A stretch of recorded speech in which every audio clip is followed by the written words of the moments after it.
house flipper, a businesswoman, a go-getter, a big investor, a gold builder that could teach you to get richer like millions, baby. You really about to fill your savings. You about to have multiple streams to pass your children, baby. Let me teach you to get your credit on track in the long run. You'll make it all back at Catalyst and watch it all psychological black on firm, but we ain't all black. What's up, everybody? It's your girl, Constance Carter. It's your Grow Your Money podcast. You know, I'm trying out some things today. You guys come on in. I'm trying out something today. I'm just trying like different time slots just to kind of get some engagement. I typically come on every Monday at 11 o'clock Eastern, 8 o'clock Pacific, right? And so you guys are pretty much used to me. For the people who, listen to me often, you guys are used to me coming on at a certain time. Well, I'm just trying to, do some different things to see, if you guys like it, better in the morning or in the evening. So I just wanted I'm doing something different. But anyway, I do have a lot to talk about, and then I have to get out of here. So you guys come on in, tell your friends that Constance Carter is on live right now. This is the Grow Your Money podcast, where we talk about how to grow your money and not blow your money. Because if you blow your money, it ain't a damn thing funny. And I like to talk about a lot of things. I like to talk about mainly things that really affect us, specifically Black people, specifically African-American people, and our bottom line, our money. How do we grow our money in times such as these? And I always say that right now is the best time, I think, in American history for Black people. I think today, right now, is the best time in American history for Black people. Why? I think that this was designated as a time such as this. We have seen what's happened historically, and we've just been kind of wondering, it's been a long time coming, right? We've been waiting on a change to come, and status quo is not giving us that change. Doing things the same thing over and over again, expecting different results, is not a change. Having a Democrat in office for 8 years and a Republican in office for 8 years, nothing's changed. Nothing has happened. And so we needed something to shake up the core of the system of the United States in order for us to get out of the rut that we were in. Otherwise, what they said in 2017 about Black median wealth being a zero in the year 2053 was definitely destined to happen. It's not going to happen. Okay. So this is the best time for us to be alive. Now I'm going to ask you guys something real quick. I need to see, because my screen tends to pause up. I got to toggle through my screen because I need to do something. I want to show you guys some statistics. So let me know right now. If you're watching live right now, put in the comments. If you could see me, if I'm frozen, if my screen is frozen, let me know. But if it's not frozen, cool. So let me know. Say yes, it's frozen. No, it's not frozen. So let me know in the chat. Was my screen frozen? Anybody? Was my screen frozen? Yes, no, maybe so. I'm doing one more time. All right, look right now. Is my screen frozen? Let me know, because my computer is like tripping. Somebody put in the comments if my screen is frozen, please. Then I want to know, where are you guys watching from? I know we have people that are watching from all over the world. We have people, in Europe, in Asia, in Australia, Chicago. Where are you guys watching from? So you guys, did my screen get frozen? Come, somebody put in the comments.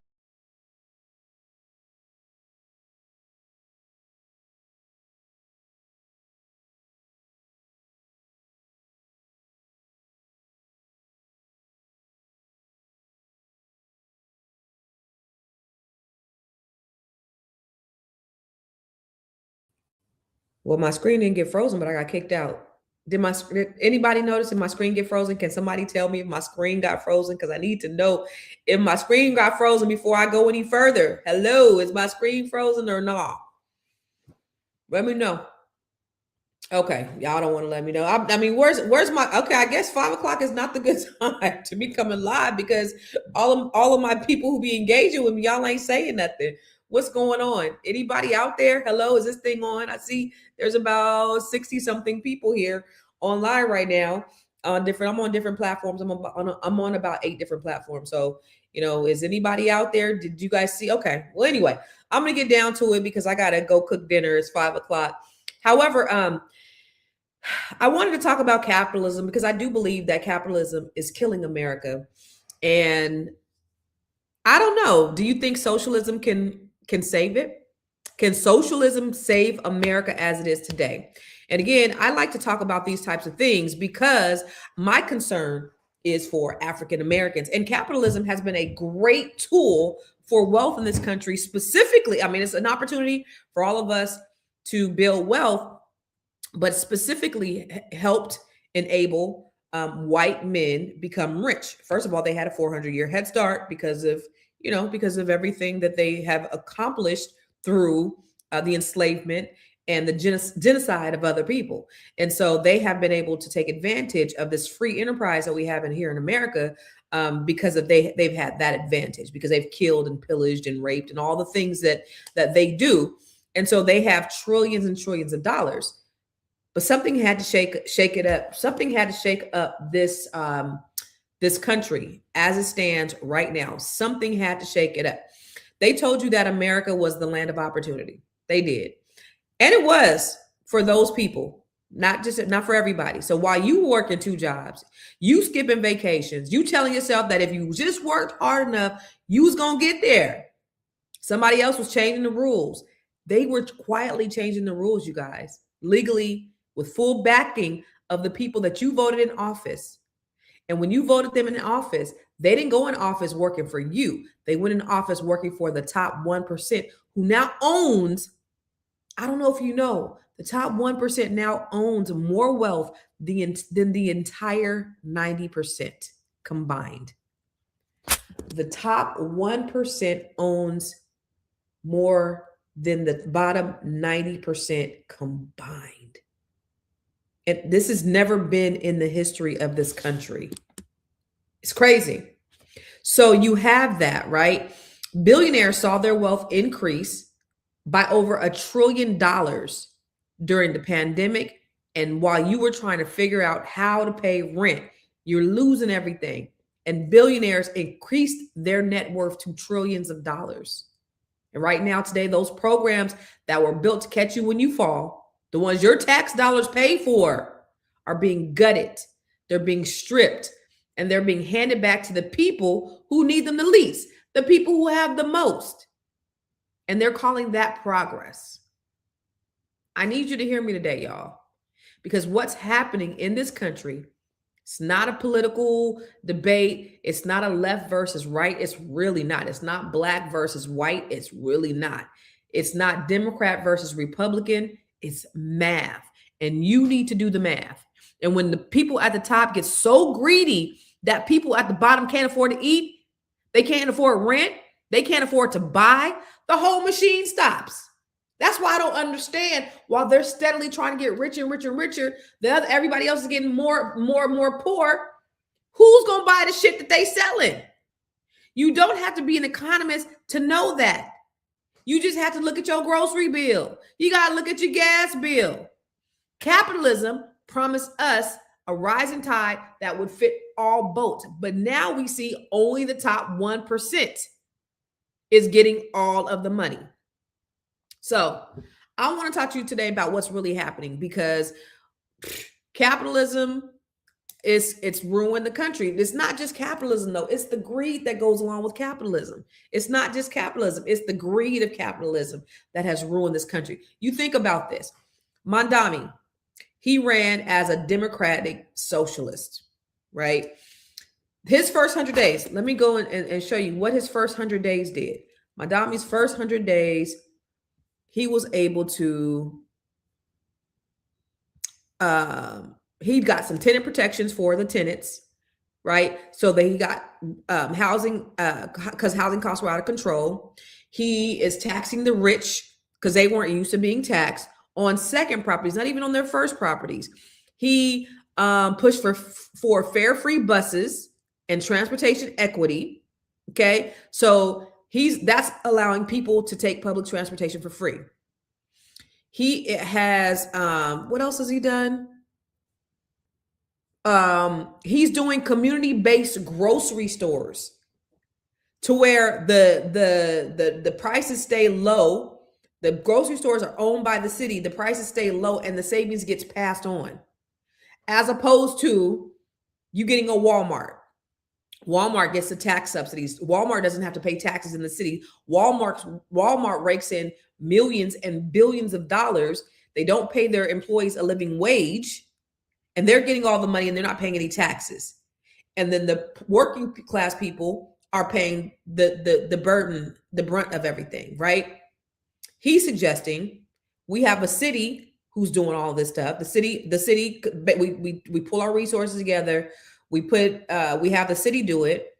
The city create these grocery stores, and then we pass the savings on to the public.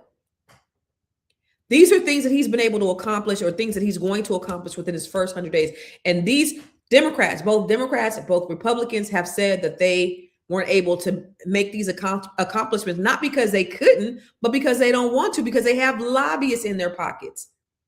Their loyalty is to the lobbyists. Their loyalty, just like a lot of these politicians, their loyalty is to the people who puts money in their pockets to get them elected. Israel, big companies, banks. So when you have, let's take a look at the definition of capitalism. All right. So capitalism, an economic system where private individuals or corporations own the means of production. Prices, production, and distribution are determined by free market competition's profit is the primary driver. Now we live in a capitalistic society, and capitalism is supposed to be a good thing, right? But there's pros and there's cons of capitalism. The great thing about capitalism is it rewards innovation and individual effort. That's a good thing. If for it, that's awesome. We can get paid based upon our contribution to society. That's awesome. Capitalism is supposed to create economic growth and job opportunities. But when you have systems where you have corporations that are so greedy that they're letting go their employees, they're employing AI so they can save millions of dollars. Meanwhile, who's going to hire these people? What are they going to do? They're trying to be efficient by having AI, but nobody's going to buy their products or services because nobody's going to be able to afford it. I love that capitalism encourages entrepreneurship and wealth creation. That's a great thing. And historically, not today, it produced the highest standard of living. But now, if it goes unchecked, and then you have greed that goes along with the capitalism, it concentrates wealth at the top. It creates a system of inequality, which is what it's doing right now, especially amongst the racial lines. You have 90% of Fortune 100 or Fortune 500 companies, they're CEO'd by white men. They let people in who look like them. Okay, so it's a lot harder. That's the reason why when they talk about crabs in a barrel, we want to be the only one, because they know that they're not letting many of us in the door. Okay. The bad thing about capitalism is they prioritize profit over people and the planet. You notice all of the regulations around climate change and science and clean energy. No, they want to let these big companies get richer by drilling. They're not creating any jobs. I don't know if you guys know, but there was zero job creation in the last quarter. Zero net job creation. That's what The Economist said. Don't listen to what Trump says, listen to The Economist. Capitalism also can make it could be vulnerable. It could create monopolies. Because look at what happened with TikTok and Larry Ellison. Look at what's happened with all of the conglomerates that have been buying up all of the media companies. Now we're going to be hearing one voice. If we don't have independent thinkers and independent people speaking out, we're going to hear one voice, because the government is now trying to control. That's actually more of communism. What we hear, what we see, and how we think. That's not free thinking. That's not the American way. When you have this greed of capitalism, basic human needs become commodities. That's not a good thing. So when you have capitalism, the polar opposite of capitalism is what? Communism. And what's the definition of communism?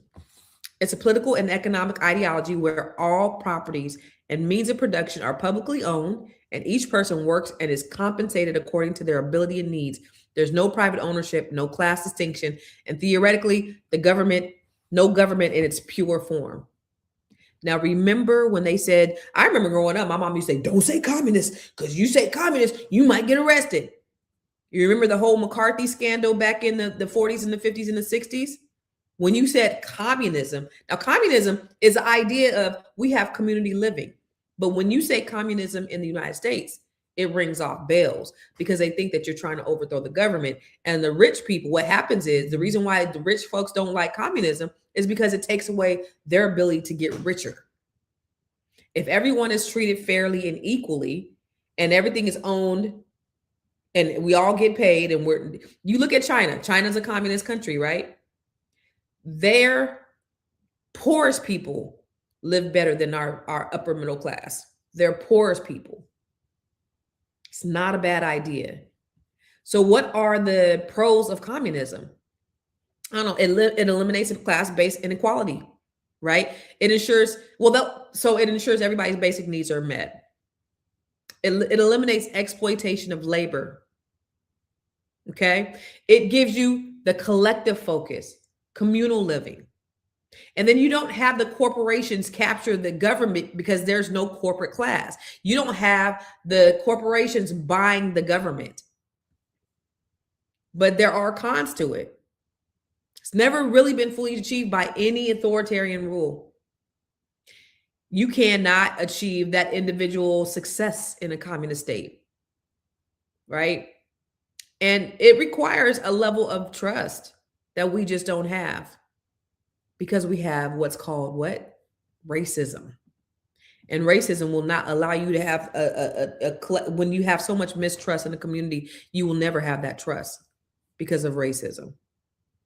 But then let's talk about socialism, because I think, I'm not saying that's the answer, the end all be all. I just put that on here, but I don't believe that's the end all be all answer. But I think there should be a hybrid, because the idea of socialism is an economic and political system where the means of production, distribution, and exchange are owned or regulated by the community as a whole, typically through the state. Resources and wealth are distributed based on contribution or need. Here's the thing, y'all. This is how effed up the society is. We pay all of this money into taxes for certain services. We pay money for Social Security. We pay money.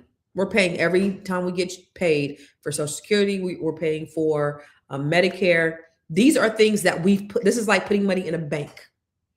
And for the president of the United States to say that we don't have money for these things, we can't do this because we gotta have money for war that we didn't even ask for. So you mean to tell me you have these corporations who are making more and more and more and more money? They're getting tax breaks. They don't have to pay taxes. They can come in. Think about San Francisco. I'm from the Bay Area. San Francisco. The way San Francisco blew up is they invited all these companies, all the big Silicon Valley companies, to San Francisco. You can bring your company here. You do not have to pay taxes. They come there. Now they're paying all these expensive wages to their employees. The housing prices have been astronomical. The working class people who live there can no longer afford to live there. And at the end of the day, the big corporations, they're not contributing to the property taxes. And so somebody said on one of my posts on YouTube, they said, well, they pay other taxes. They pay payroll taxes. They pay state. They don't pay federal taxes. As of 2025, with the big, beautiful bill, corporations do not have to pay. 5 corporations that I've named have paid $0 in federal taxes. Elon Musk, being the richest man in the world, has the richest company in the world, paid $0 in taxes. Meanwhile, the average American pays $16,000 a year in taxes. And then you have this man who's not even from this country, who can come in here, he ain't from his country, and go into all these social services programs and gut the programs that we are paying into. This is madness. And he has not paid no taxes. And they're talking about waste, fraud, and abuse.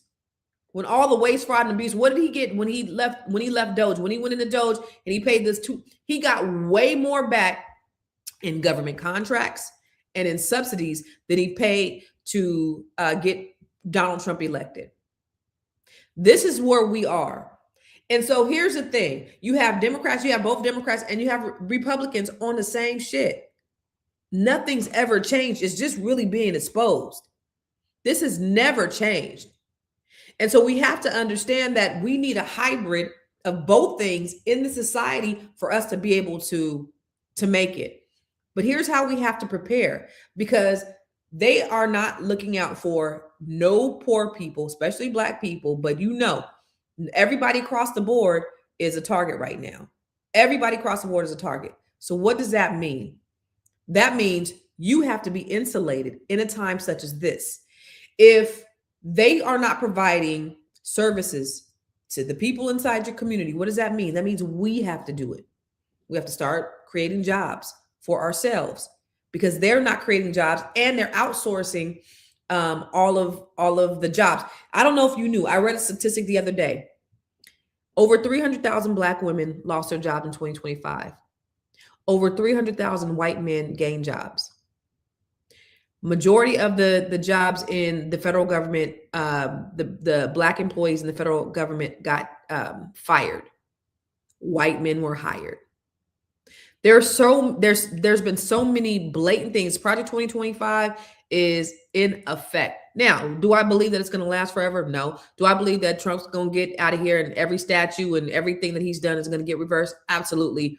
However, this is a wake-up call, and this is a warning for us Black people for what we have to do in order to be aligned, in order to be not have a zero net worth by the year 2053, as I said. I think this is the perfect time. I think that we as a people, we're going to have to put our money together. We have $2 trillion in spending power. We're going to have to start creating businesses. We're going to have to start just jumping out there in faith, because understand that the government is only going to look out for the oligarchs. They're only looking out for the millionaires and the billionaires. Your tax dollars are funding a military budget that is larger than the next 10 countries combined. That is mad. The next 10 countries, they fund subsidies for oil companies that are already making record profits. They fund foreign aid packages that get approved overnight while your city school is crumbling. And the programs that were supposed to come back to you, the ones that you paid into your entire life working, are being labeled as wasteful, socialist, un-American. Something that you paid for is being labeled as socialist.